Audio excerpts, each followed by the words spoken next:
Je vais essayer de le dire en un coup. Jemima Kansime, qui est une chanteuse de pop ougandaise, j'imagine, risque 10 ans de prison car elle a sorti un clip de sa chanson qui s'appelle, oh là là, je vais vous le dire, attendez, Panadol wa Basaja. C'était plus facile avec le nom. Oui, alors, j'ai l'impression que c'est le nom d'un médicament. Mais bon, bref, pourquoi le clip a fait parler ? C'est parce que dans le clip, en gros, il y a 2 plans serrés, notamment sur elle en train de se laver la poitrine et se laver les fesses. Et la jeune dame, aujourd'hui, va bientôt comparaître devant la justice et elle risque donc 10 ans. Évidemment, ces nouvelles ont fait le tour de la toile parce que j'imagine que la vague de soutien a été totale vu qu'elle en avait pas dans la bouche. Voilà. Est-ce que c'est encore une fois un des cas du puritanisme africain qui est accentué de nos temps par l'ère d'Internet? Oui, JLB, je t'écoute. Il y a des courants de trucs qui, culturellement, qu'on traîne comme des casseroles derrière nous. Tout le monde est souriant, tout le monde est ouvert, tout le monde dit « Ah, mais en Afrique, c'est ceci, en Afrique, c'est le progrès. » Et à une seconde près, il va se passer quelque chose et soudainement, hop, une artiste qui fait un truc, qui a son clip qui est là, il n'y a pas de problème. Il dit « Comment est-ce qu'ils ont réussi à isoler 2 secondes ou 2 séquences pures de tout ce qu'elle a fait ?» Eh ben, c'est ça qui est terrible. Je suis même convaincu que ce clip n'a gêné personne jusqu'au moment où un qui avait accès au chapitre a voulu parler. Ayant vu le clip en question, j'ai vu pire, qui défile couramment sur toutes les chaînes diffusées dans le bled.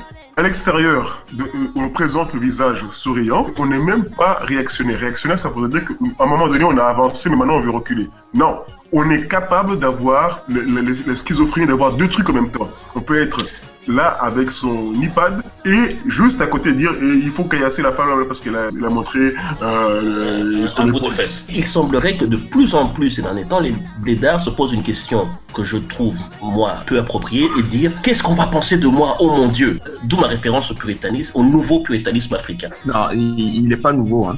Je me rappelle à l'époque, c'est-à-dire le siècle dernier, quand j'étais au fin fond de l'Afrique, je pense que c'était Congo-Kinshasa. Quand vous avez croisé Stanley. On a diffusé un grand film que je conseille à tous les jeunes blédards qui n'ont pas eu la chance de le voir, Chaka Zulu. Première diffusion, 0 censure. 0 censure, je m'en souviens. Il y avait de la censure partout. Oui, pourquoi ? Parce que les filles étaient à seins nus. Voilà. Pour Chaka Zulu, lors de la deuxième diffusion, moi je croyais que c'était un autre film parce que le truc était tellement censuré, je comprenais pas c'était quoi ce truc-là. Voilà, c'est tout ce que je voulais dire. On est capable en Afrique de quelque chose d'extraordinaire que personne d'autre n'est capable de faire ailleurs dans le monde. C'est qu'on est capable d'avoir le cul sur 5 chaises en même temps et de se sentir bien assis. On est capable d'accepter toutes les, entre guillemets, conneries américaines avec les gros mots et machin trucs qui passent juste à côté.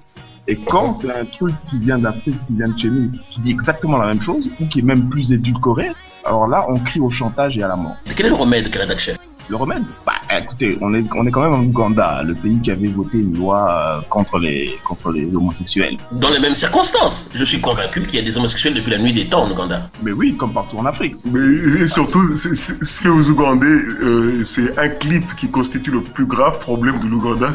Je crois que on peut pas les aider à ce niveau. Alors, le problème, c'est qu'en Afrique, là, on parle de l'Ouganda avec ce clip vidéo, on peut parler de tout plein d'autres pays.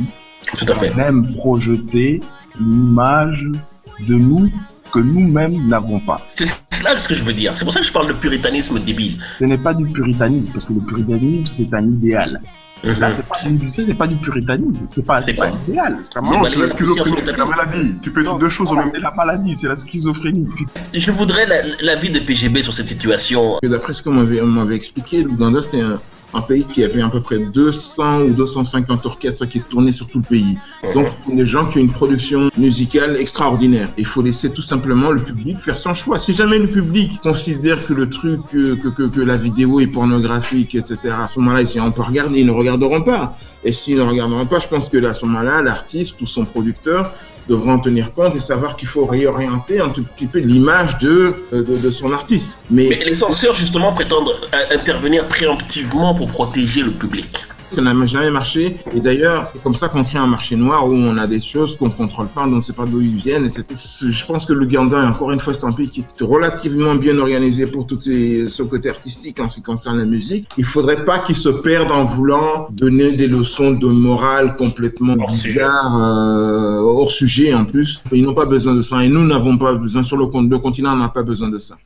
Rédac chef, avoir une dernière une conclusion? La seule conclusion que je peux avoir en ayant écouté tout ça, c'est que c'est simple. En Ouganda, on n'aime pas les PD, on n'aime pas les seins, on se demande ce qu'ils font.